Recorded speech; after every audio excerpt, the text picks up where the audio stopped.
America's two great pastimes collide on this podcast. It is baseball and making money from the dog days of summer through the October Classic. Greg Bases Peterson's going to be free swinging at the betting board as he tries to hit a grand slam for your bankroll. Now here is GP.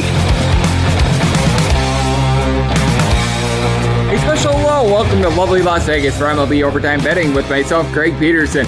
We've got a tremendous podcast for you. We are going to be having a two-part conversation with Justin Mason. He does a great job of looking at baseball from a little bit more of a daily fantasy perspective. He does great work with Fangraphs. He's a writer and podcaster for them. He works for about 50 different organizations. He wears a lot of hats and does so very well. And he's also going to be doing something over the weekend that is going to be helping out some charity that I will let him share about at the end as well. So we're going to have a great conversation there. I think it is so important to just look at how this layoff is going to be affecting these various players and these various pitchers, because I've been of the belief that these teams with good starting pitchers, they would probably have a little bit of a leg up, because as we know, in a little bit of a condensed season, perhaps you can throw out there your starter for a little bit longer. You don't need to tax them with as many starts. Let's say that you would have a 200 inning limit on a starter. Well, if he's only going to be starting, let's say 20 games in a 100 game season rather than 32 games,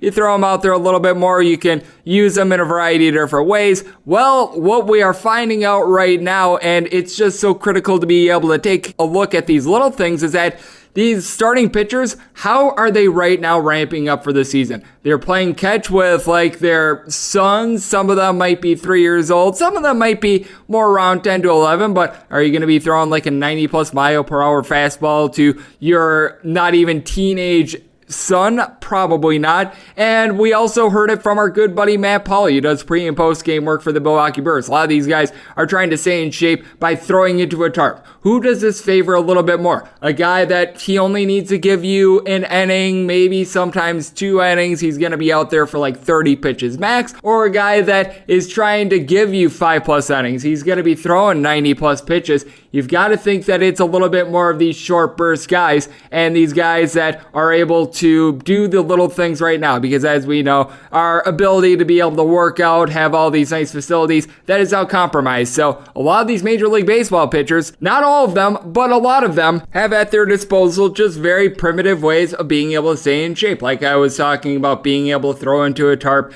being able to play catch with a wife, a son, things like that. You just don't necessarily have a lot. Meanwhile, for these hitters, you don't necessarily have live pitching. You're not able to get live batting practice. You're not able to go out there and you're not able to hit as many balls as you would during the regular season. But at the very least, you could have that little hit away thing that you buy at Dick's Sporting Goods. It's obviously not the same thing, but at the same time, you've got that. I know that some of these batters, they do actually have batting cages in their homes. Now, obviously, once again, not all of them, but a few of them do. And we saw what Joe Kelly was trying to do to ramp up for the season as well. He winds up breaking a window, working on his changeup. You don't have quite as much of that if you're hitting in a batting cage, if you're hitting on the hit away, something like that. So I do think that that is something interesting to take a look at. And we actually did get a little bit of tangible baseball news with regards to something that actually happened with the baseball team, which, thank goodness gracious, the Boston Red Sox have been punished for their little bit of a cheating scandal. Obviously, their scandal was nowhere near what the Houston Astros was. The only main, I guess you could call it, constant in both of those is that Alex Cora was involved with both of them.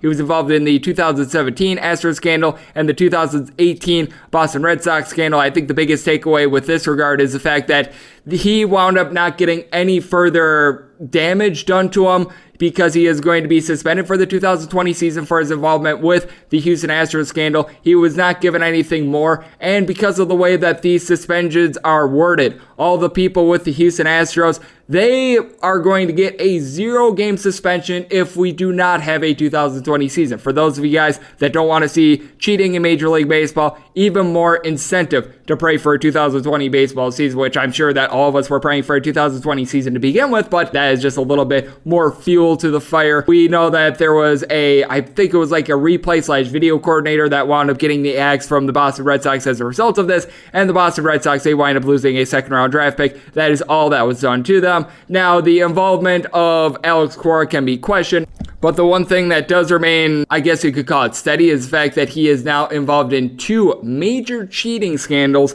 and he might not serve a single game. And the way that things are structured, it is entirely possible that he might wind up back with the Boston Red Sox in 2021. I think all of us that love baseball would not like to see that, to say the least, because you wind up having a guy that cheats a game. If you wind up having no 2020 season, guy winds up getting off scot-free. So we are going to hope that that is not the case, but we are trying to get a bunch of different viewpoints with just the awkwardness of the season in general. As we know, baseball, it is a money line sport, so this isn't one of these things where we're going to be taking a look at spreads and everything like that. We've taken a look at the futures odds, but those futures odds might become obsolete if you wind up having realignment. So it's just one of these circumstances in which you're doing as much hunting, gathering, and news watching as humanly possible at this point. It's why we've gotten on a bunch of guys from a betting standpoint, guys like David Behrman of ESPN Chalk, Gil Alexander of the Vegas Stats and Information Network, those that cover the players a little bit more, like Jessica Kleinschmidt, and now we're getting on guys that they just know the stats and the sabermetrics of baseball, like a Justin Mason. He looks at this from a player-by-player standpoint because he's a little bit more of a daily fantasy player, and I think that it's just so important to look at this baseball season as a little bit of a blank canvas, try to get as many viewpoints as possible, because I think that the more viewpoints that you're able to get, the better you're able to get something that resembles the middle of so many of these extremes, which I think you should be doing in general. In this day and age of not just media, but sports, it feels like players are now the greatest thing ever or the worst thing ever. You're either the GOAT or you're a Billy Goat, and there's not a whole lot of in between, when in reality, so much of this is in between. And by being able to get those different viewpoints, you are able to strike that good balance, which is why I've been approaching things the way that I have on this podcast. So hopefully you guys are enjoying it. And if you ever have a question for the podcast, fire that into my timeline at gunit_81. Always happy to address anything that you guys have from a betting standpoint, a baseball standpoint, what have you, because these are very uncertain, unprecedented times. I want to give you guys the information that you guys want, and hopefully I'm doing a good job of that. And I'm very excited to have on Justin Mason, a guy that does a lot of daily fantasy, a guy that does absolutely outstanding work for Fangraphs, and a guy that's going to be giving back to charity this weekend. We're going to have a 2-part conversation as to just the nuts and bolts of this season, who this layoff hurts, who this layoff helps, and some of the teams that we think are going to do well/poorly during the 2020 season. That chat for 2 parts of this podcast is coming up on the other side right here on MLB Overtime Betting with myself, Greg Peterson.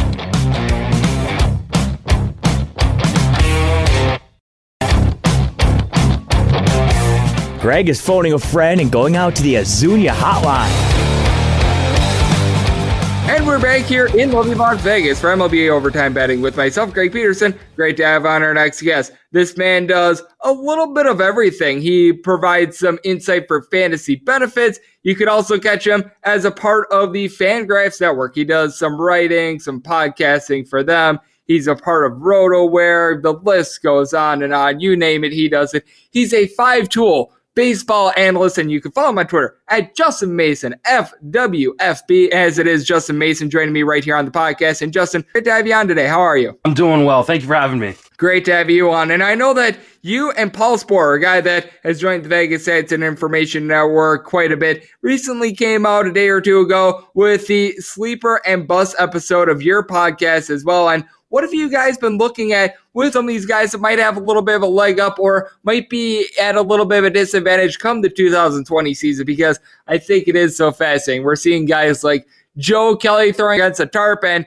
in the case of Joe Kelly, he's right now breaking windows while working on his changeup. But with that said, the way that a lot of these guys are having to stay in shape, it is very strange. I think that it might be as difficult to handicap this season as ever before, just with all the optics behind it. I think you absolutely nailed it right there. I don't think anybody knows what to expect. This is a situation unlike any other we've ever had in baseball, because at least when there have been strikes, you knew guys could be working out, best of their ability or desire at least. Some guys aren't able to do that. It depends on their financial circumstances, depends on where they're being quarantined.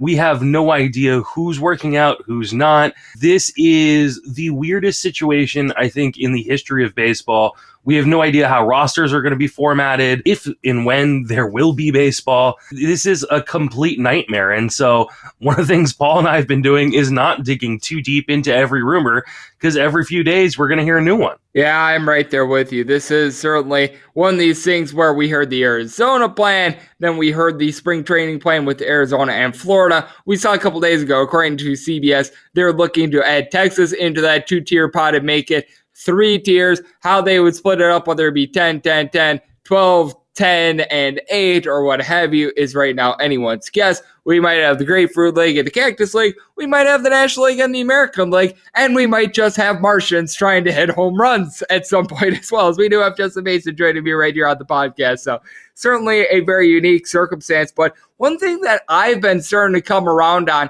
and this is a little bit different from when this began, because I thought that if we would have a season in July, at first I thought this really favors these teams, that they've got these, I guess you could call them a little bit of front-loaded rotations. These teams like the Washington Nationals, where you're able to rely upon Max Scherzer, Steven Strasburg, Anibal Sanchez, have these great starters because you don't have as many starts, which means that you can have them go a little bit longer. But as I'm noticing how these guys are trying to stay in shape and how these guys are preparing, they pretty much, a lot of them have the same tools that you and I do. They're able to take jogs outdoors in which they're doing social distancing. They're able to do push-ups. They're able to do sit-ups. And they're able to throw into a tarp in their basement. And I think that the guys that are hit the hardest are these starting pitchers that they're expected to go out there for 90-plus pitches. They're expected to give it their all on a pitch-by-pitch basis. And I think that these are the teams that it actually hurts the most. I'm looking at teams like the Brewers and the Tampa Bay Rays, in which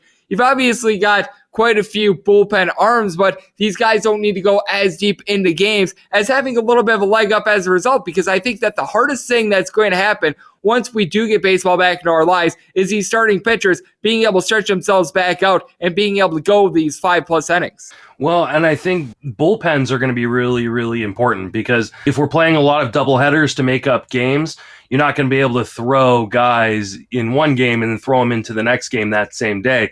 And so having depth inside of the bullpens, and also having advanced minor leaguers, so guys who are close to the majors, who are good players.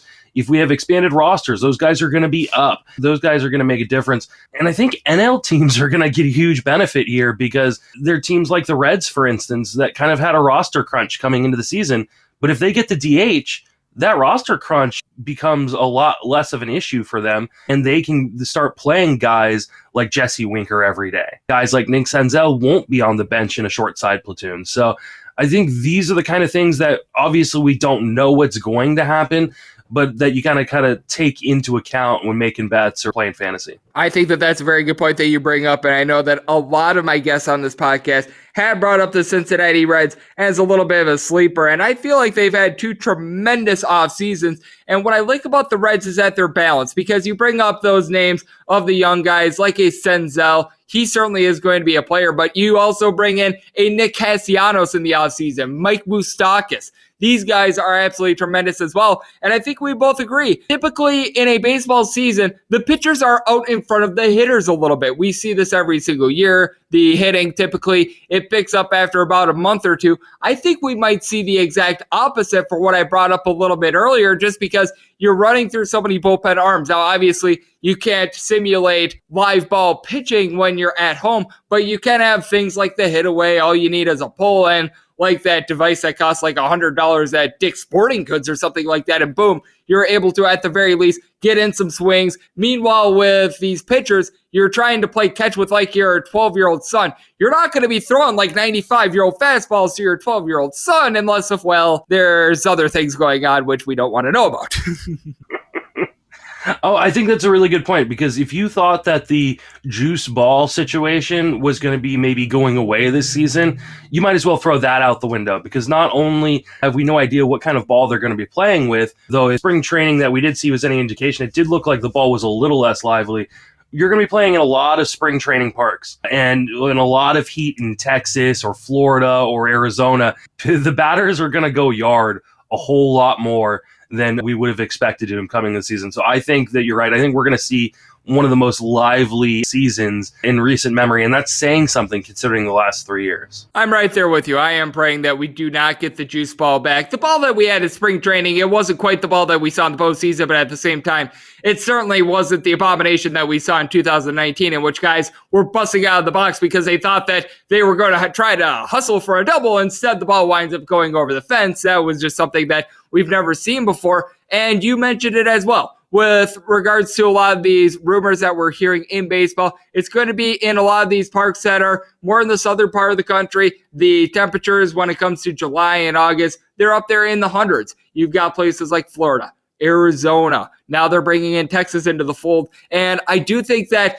the actual venue that the game is going to be played at is going to warrant a lot of how you bet these totals, how you set your lineup for daily fantasy. Just because if you wind up playing a game in Tropicana Field, for example, because if you use these 3 hubs, you're probably going to have a couple games out there at the Trop, try to utilize as many Major League ball fields as possible. The ball's not going to be flying out there as much as like a spring training venue in Arizona where you're out there, it's 100 plus degrees. You're able to crank a ball out. If you get all of it in Arizona versus in the Trop, you've got a much more likely possibility of being able to get a home run, in my opinion. So I think that that's an element that needs to be taken into account more than ever. Oh, for sure. I think you're going to see, especially if you're playing a lot of games in Arizona, those ballparks are not big. I've seen them personally. I was down there in the fall for the Arizona Fall League this year. So you're going to see a lot of offense. You'll also see a lot of pitchers getting pulled earlier than maybe we would expect them to from starting pitching because it'll be so hot in some of those stadiums. Now, obviously, dome stadiums are going to be different. If they're playing at the new Ranger Stadium, if they're playing at Chase Field, playing at Tropicana, or playing in the Marlins Park, that'll be a different story because those are temperature controlled. But there's only so many temperature controlled buildings in these areas, and most of these Arizona facilities are outside. If you're playing in 110 degree heat, do you really want your starter going 7 innings? I think that that's a very good point that you bring up, as well as we do have Justin Mason joining me right here on the podcast. And something that I've really been going back and forth about with what we've had this offseason in general, as well as who does this benefit more? Maybe a younger guy that he's not used to having a full offseason, because as we know, these guys that have been in the league for a very long time, some of these guys are superstitious. They're creatures of habit. I think that in a strange way, this actually might help some of these younger teams a little bit because they're less used to the routine. Throwing off the spring training, which we know that there's probably going to be a ramp up for spring training when we do get a season back into our lives, whether it's 2 weeks, 3 weeks, 4 weeks, what have you. We are going to have that second ramp up. I think that these younger guys might be a little bit more able to acclimate to it. And I think that this is a good time to leave off from part 1 and then start up part 2 on the other side. Talk about just which teams this might benefit a little bit more than others. Take a look at some of these rosters that they might not be able to hold up quite as well as many people might think during the 2020 season with regards to the optics of what's going on right now. And some of the younger teams that myself and Justin expect to have a big 2020 season. All that and more coming up on the other side right here on MLB Overtime Betting with myself, Greg Peterson.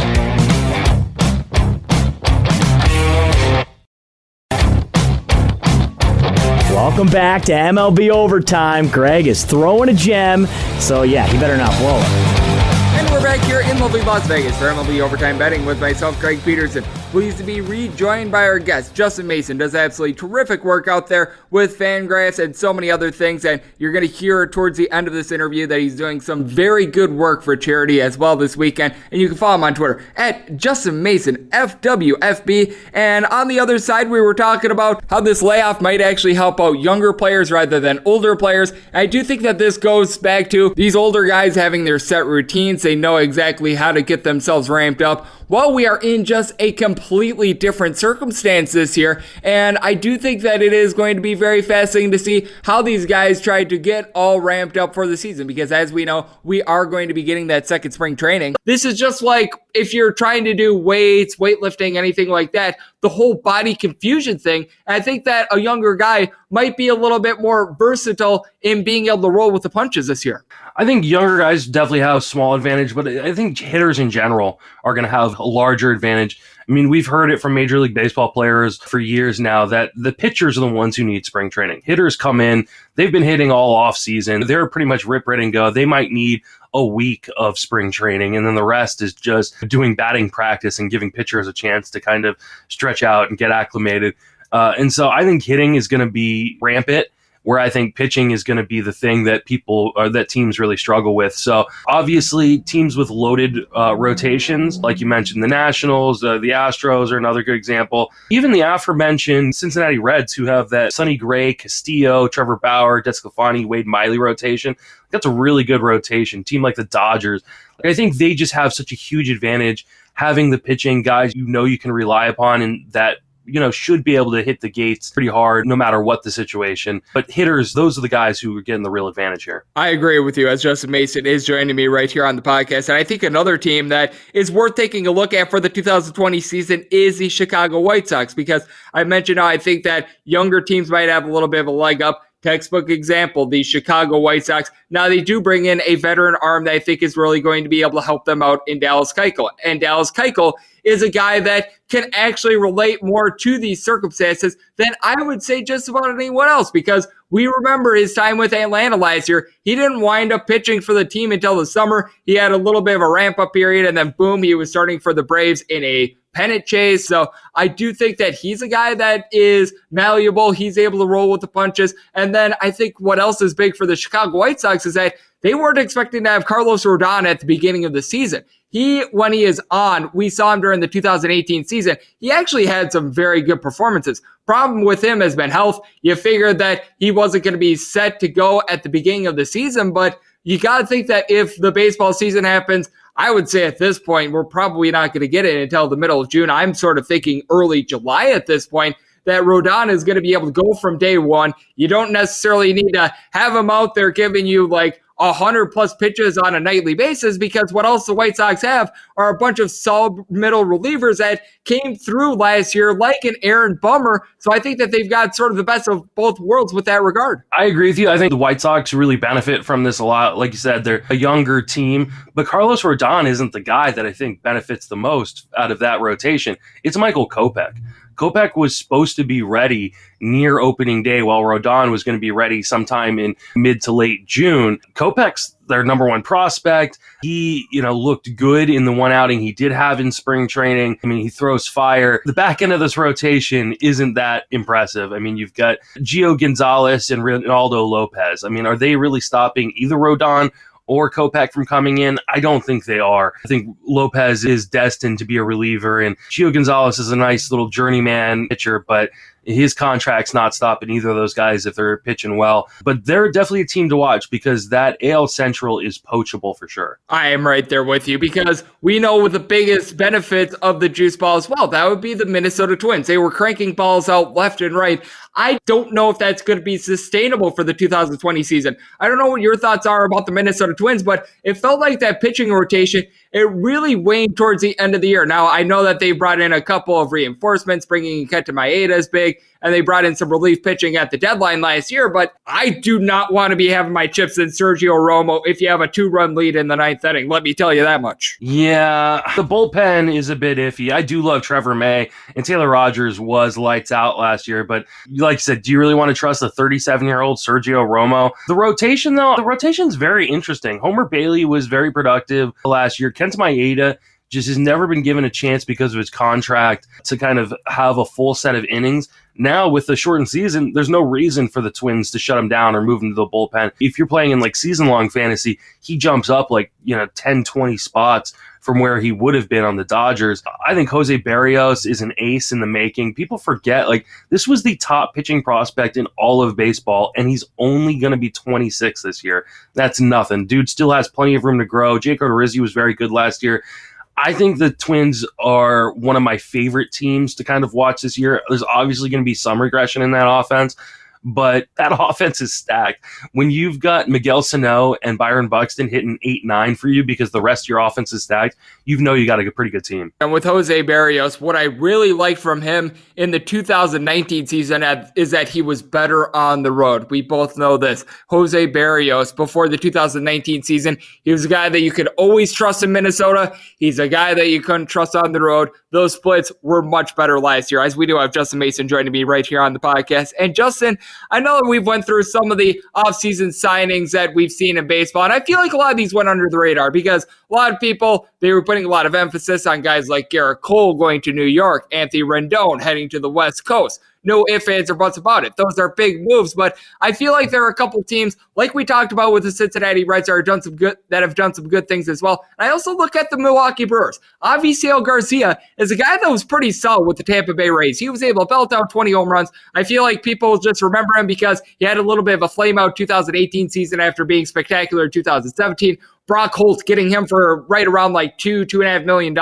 That is a complete fleecing right there. I don't know how he signed for that little and why the Boston Red Sox wouldn't retain him. But with that said, I think that that's big for the Milwaukee Brewers. And like I was talking about earlier, the Milwaukee Brewers, they're not going to have that one guy that's going to go out there. He's going to give you like 7+ innings, but they've just got a bunch of good bullpen arms. And I think that in a condensed season, a guy like a Josh Hader or a Kirby Yates of the San Diego Padres, that is going to be one of the biggest weapons in baseball. Just having that reliever that you could trust upon in the ninth inning. Yeah, the Brewers are a really interesting team, especially in a shortened season. If they get the DH as well in the National League, or those National League teams get the DH, because then you don't have to worry about platooning guys like Justin Smoke and Eric Sogard and Ryan Braun.